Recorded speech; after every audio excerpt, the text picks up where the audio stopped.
यह दुनिया की सबसे हाई सिक्योरिटी जेल थी। सिर्फ बैरकों की गिनती ही 500 मंजिल तक जाती थी। अंदर ऐसे खूंखार कैदी बंद थे जिन्हें इंसान कहना भी मुश्किल था। जेल 10,000 मीटर ऊंचे बर्फीले पहाड़ पर बनी थी, फिर भी चारों तरफ भारी हथियारों से लैस सैनिक तैनात रहते थे। एक दिन घोड़ा गाड़ी आकर रुकी, लोहे का गेट धीरे धीरे खुला, सैनिकों ने बंदूकें तान ली। जैसे ही कैदी बाहर उतरा, अफसर हैरान रह गए। लंबा चौड़ा शरीर, डरावना चेहरा, कहीं भाग न जाए इसलिए उसे लोहे की जंजीरों से ट्रैक पर बांधकर अंदर ले जाया गया। कोठरी में पहुंचते ही उसने देखा कि अंदर एक औरत भी बंद है। सालों से दबा गुस्सा लिए वह आगे बढ़ा, लेकिन पास खड़े कैदी ने रोक दिया।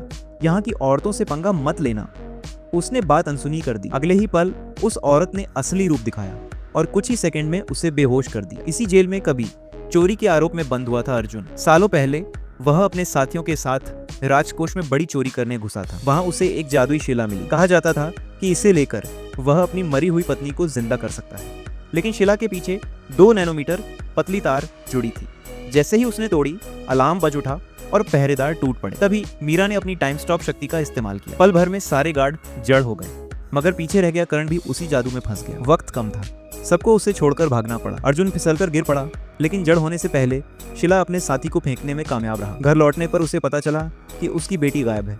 उसे शक हुआ कि कुछ बहुत गलत हो चुका है। नक्शे के सहारे वह एक दूसरे राज्य पहुंचा जहां सच सामने आया।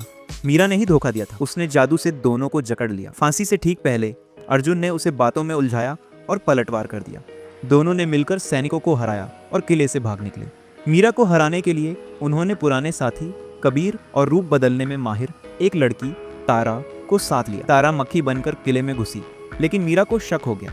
बिजली का वार हुआ, वह गिरकर चूहे में बदली, फिर कवच के अंदर घुसकर सैनिक बन बाहर निकली। पहरेदार ने देख लिया तो उसने फिर रूप बदला, कभी चूहा, कभी चील, कभी शुतुरमुर्ग, और आखिर में हिरण भालू जैसा विशाल रूप लेकर जान बचाई।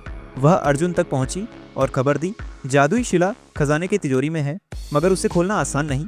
कबीर को याद आया कि उसके पूर्वजों के पास एक जादुई हेलमेट था जो किसी भी ताले को खोल सकता है। पता चलते ही सब संत योद्धाओं के गांव पहुंचे। वहां के सरदार ने मदद मान ली। अखाड़े में मीरा से सीधी भिड़ंत हुई।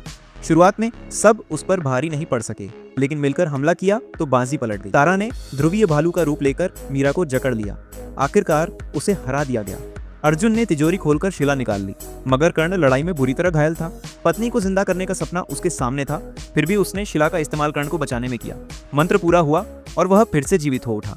आखिर में सबने मिलकर पवित्र शक्ति हासिल की। अर्जुन और उसका परिवार नई शुरुआत के साथ सुकून भरी जिंदगी जीने लगे।